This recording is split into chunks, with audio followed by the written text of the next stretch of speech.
to play a very meaningful game late in December is well earned in this league. So we're ready, and we'll be preparing all week for that challenge. What questions do you have? John, do you have an update with Teddye Buchanan? Yeah, he has an ACL. He'll be out for the rest of the year. John, Teddye is someone who has improved a lot from the spring until now. Played roughly 70% of your snaps in a given week. How do you fill the void as far as what he was able to do for your defense? Yeah, Teddye did a great job. Just to see his progress. See him grow as a player. Defense and special teams has just been really fun. I mean, nobody's into it more than he is. He's just great, and he's going to be back next year. Should be back hopefully for training camp, ready to go and ready to kind of build on what he's done. So it's unfortunate, disappointing. It'll be be part of his story, going forward, obviously. But Trent Simpson will take that role. Trent had a really good game, played well, has been practicing great, and every time he's been playing well too. So expect Trent to come in there and just build on what Teddie's been doing, so far, and also what Trent's been doing. What have you seen from Trent in terms of improvements and progress and so forth to kind of step back into that role, and secondly, how much does being able to move Kyle Hamilton around help as well? Yeah, I mean, it doesn't really affect Kyle. Trent plays a will linebacker spot in certain personnel groups, and I think he's done really well. Like I said, he's played great. He played good against the run, played good against the pass, the reps he's had.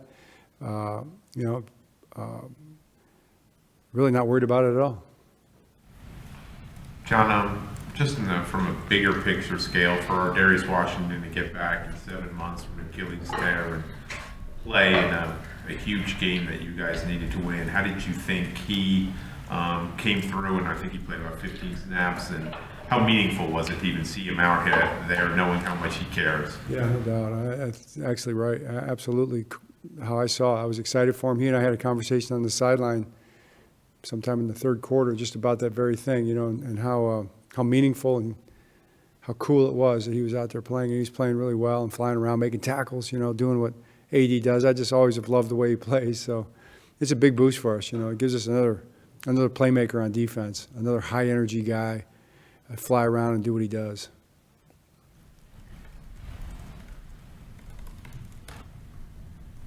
There was a lot made about revisiting the facility last week. I don't know how much inspiration he provided. I think it was after you spoke, Marlon had said something about Ed commented on the junk food in the meeting rooms or something like that. I thought you had changed the whole health kick around here. Is that a question or what? Oh, I'm not. Please, elaborate on the question. What are you referring to about with the junk food? And do you have any idea? I have no idea what you're talking about. I have no idea what you're talking about. There's snacks around here and there. I mean, yeah, whatever. You got snacks in your house? Yeah, I don't play in the NFL. I have a lot of junk food. A lot of junk food. Okay, I can tell. I eat junk food too. I had a Snickers bar today already. It was great. Post lunch, like a dessert kind of. It was amazing. No, it was just something that stuck out afterwards about the impact that Ed had and going in the meeting rooms and stuff of that. So that didn't catch your attention. It did not. What do you think, whatever, 24 hours now removed from that game, what do you think the impact of it being here and just having a guy like that ilk talk to these guys and so forth? Yeah, and probably, I mean, no probably direct correlation, just another adding to the kind of the chemistry kind of, it's a reinforcement probably more than anything. It's, the guys we watch tape of Ed a lot, and all those guys, it's kind of something that Zach leans into from a tradition standpoint, and it's really, the system hasn't changed. It's the same basic system. Of course, everything evolves, but you'll see those guys running a lot of the same defensive calls that the guys are running now, so you get a chance to watch Ed do it or Ray do it, or Haloti and Jarrett Johnson, you get a chance to watch all those great players do what they do, Terrell Suggs. Man, you just keep naming them, it's just incredible. So for Ed to come back and for those guys to get a chance to talk to him, I saw him, the thing I loved about it more than anything, I think the talks were great, but the one-on-ones, I saw him on the sideline during practice one-on-oneing with numerous guys. Malachi was over there just soaking it in. I'm sure he had a bunch of great questions, That's probably the coolest part of it, and probably really truly the most impactful part of it, I would say. John, sort of relating to that, Draymond really, I mean, obviously he had a good pass rushing game. He really seemed to bring a lot of attitude to the field, going back and forth with the Bengals a little bit. What kind of factor do you think he can bring in sort of the nastiness of his defense? I think he's a really good player, physical. You get him on the edge in the pass rush like that. That was a help to us too. T. Rob coming in I think had a big impact on that because he was able to go inside. So you had both those guys out there at the same time, number of times, 2 heavy-handed pass rushers. That's the biggest impact. I mean, our defensive personality has always been what it is. So he fits it really well. It's kind of why we wanted him. That's why we were excited. One of the reasons we were excited to have him. But he's a good football player. He plays really hard and tough, and he's got good balance. And when he's rushing, stay on his feet, give you the best chance to wrap up a quarterback like Burrow, who's tough to get down. The fact that he didn't really have too many. He had one play where he got out and hit Chase on the crosser. It was a simulated pressure that we had. We probably should have kept him in there on that one. But when guys can stay on their feet, and like T. Rob, when he got the free runner, he didn't miss it. He made it. Those are the plays that really end up being the difference, I think, in getting quarterback pressures and sacks and things like that. John, I apologize if this was brought up yesterday, but it was mentioned by Marlon and others that the Friday practice was more intense than usual, or he was sore than usual. Is that true? Was that a conscious choice? I don't know if it's true or not. We practiced great. We had our best. We had our most efficient practice. Probably 3 practices last week. I told the guys that. I thought they were the 3 best practices we had. I told them that on Saturday morning. Well, it wasn't a conscious choice to be more intense? No. We practice hard all the time. That's how we do it. You're going to be focused on preparation with the Patriots tonight, with the Steelers playing also tonight. Much attention devoted to that game while you're looking at the Patriots? Of course. Looking at it with great interest. Of course, you have to. It's part of the fun of this whole thing. It's exciting to watch these games. It's bottom line is we got to take care of our business. We understand that. So not sitting there on pins and needles. You just assume that you got to take care of your business. It would be a stretch for us not to have to win out. So we'll plan on that, and that's what we're going to have to try to do. John, do you have an update on Cheeto's foot? Yeah, we'll know more as the week goes on. It's not like a Blizz Frank or anything like that. Did you see the play?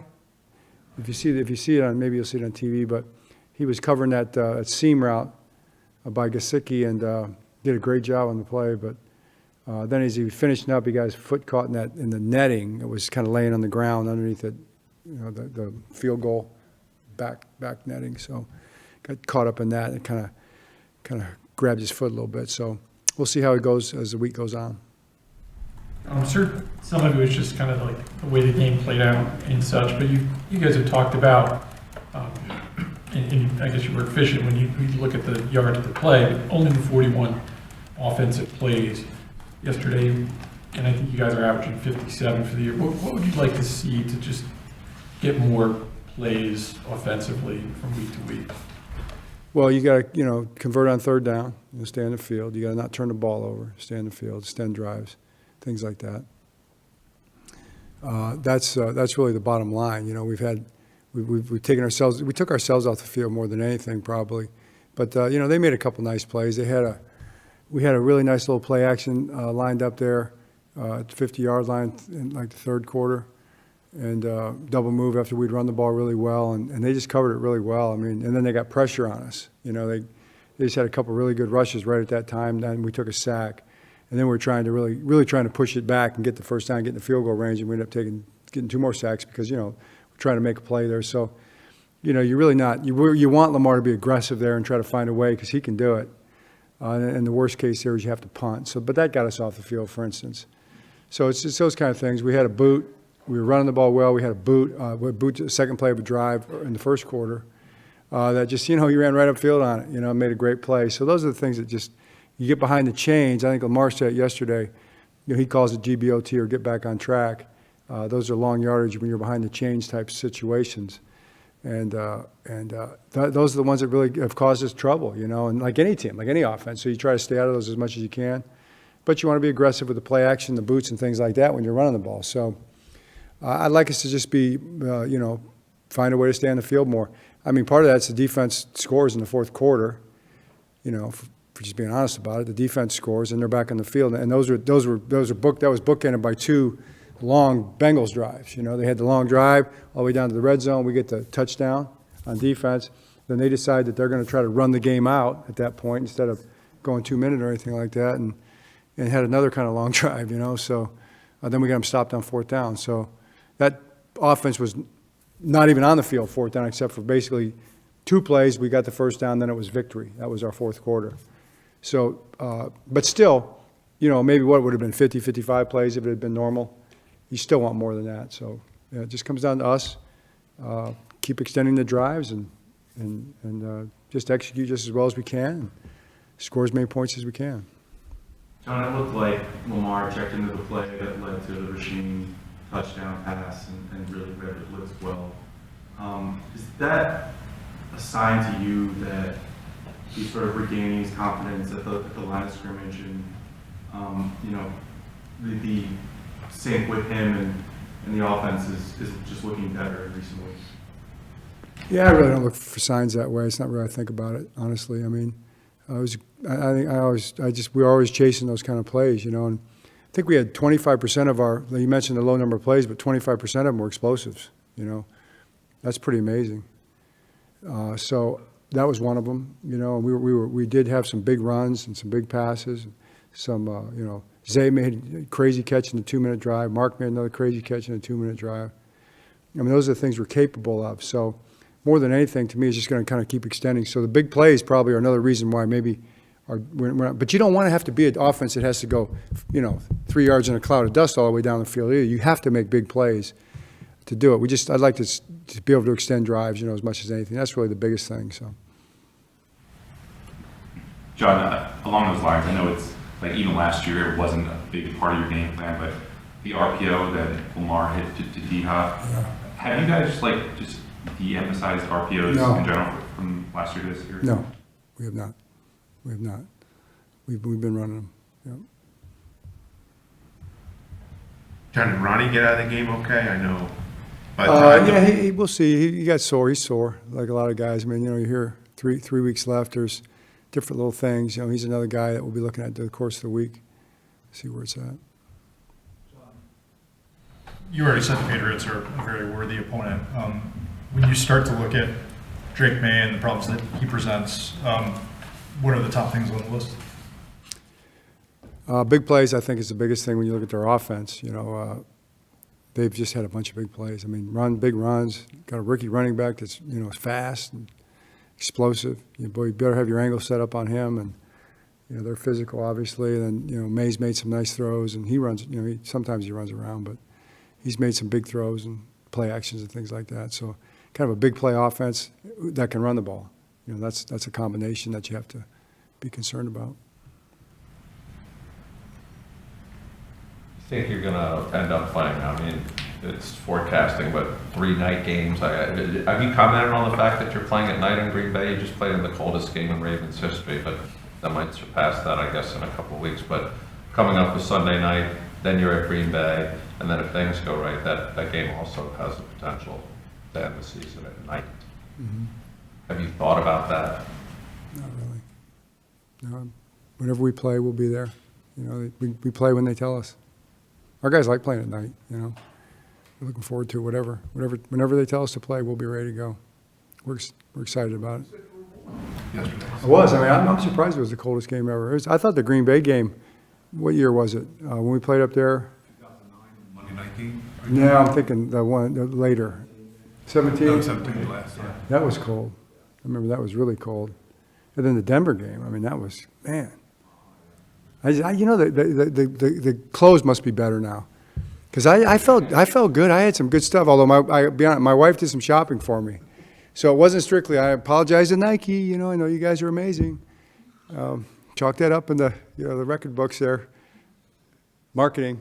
So underneath those Underneath it wasn't Nike, you know, it wasn't Nike. It was like the wool hunting stuff, you know. I mean, they got some amazing stuff now. So Bring it to Green Bay. yeah, pack heavily. Did you feel like it affected anything in the game? Like, I mean, any of the balls that weren't caught, like, did you think the cold had anything to do with that or no? I don't know. Probably better to ask the players. You know, I mean, I didn't have to catch any passes or tackle or block, so I was fine. But the players are the ones that have to do it. I would say this. I mean, just watching the game, I thought our guys handled it great.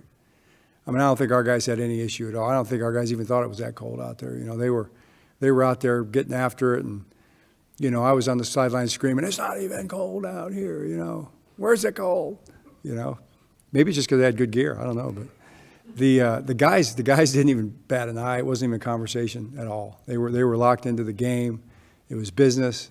They were having fun. They were flying around. They were hitting people. They were blocking people. They were running the ball hard. You know, I liked what I saw. You know, and I like the way we're playing. I love our guys. I love the way they compete. I love the way they stick together. They don't let the outside buzz, you know, bother them at all. They don't really care about the silly things that people worry about. They get locked in on what they have to do, and they play their best football that they're capable of playing that day. You know, and it's you chase perfection. We say perfection is attainable. You know, you can say it. Read your Bible. It says you can be perfect. You know, in any given circumstance, we could run the perfect play. And you know what? There was one play out there, that flip sweep over to the right to Derrick Henry. That was literally the perfect play. Every single guy did the perfect job on that play. I mean, it was a beautiful play. So you can achieve perfection. You know, so you might as well chase it. And that's what I appreciate about our guys. Not to be a downer. I was going to drop the mic on that one. I was ready to get up and go, you know. I mean, not to be a downer. Yeah, no, I appreciate that. The lead in, though. You mentioned Know thyself. You know? this team liking the opportunity to play at home under the lights, but some guys have expressed frustration that this team at home this year is only 3-5. And this is obviously your last regular season home game. Just do you chalk that up to kind of the variance of the season? I mean, is it a point of frustration that you guys are 500 at home this year? No. I mean, you know, I don't even know what you're talking about. You know, point of frustration. No, guys are locked in for the next game. That's it. Period. Okay. All right. I mean, seasons go the way they go. You know, you fight the way they fight. You know, I know. There's a lot of. You can look back all you want and say, well, this happened or that happened, or where do we stand right now? You can do that all you want. You know, what's that going to do for you? You know, where's that going to take you? You got to look forward. And I look back with a lot of pride. You know, every game we've lost, our guys were fighting like crazy to win it. You know, so no, there's no frustration. I mean, to me, that's made up. You know, yeah, the guys are disappointed. They want to win games, but you can look at every one of those games. The Houston game, probably our worst home game ever, right? That I can ever remember. Our guys were fighting their butts off. The guys that were out there playing, who was playing in the game, right? That game's what it was. You know, the Rams game is what it was. Guys are fighting their butts off in that game too. So those games are history. You know, there's no frustration. There's just opportunity, and that's what our guys are looking at. We'll drop the mic on that. Yeah.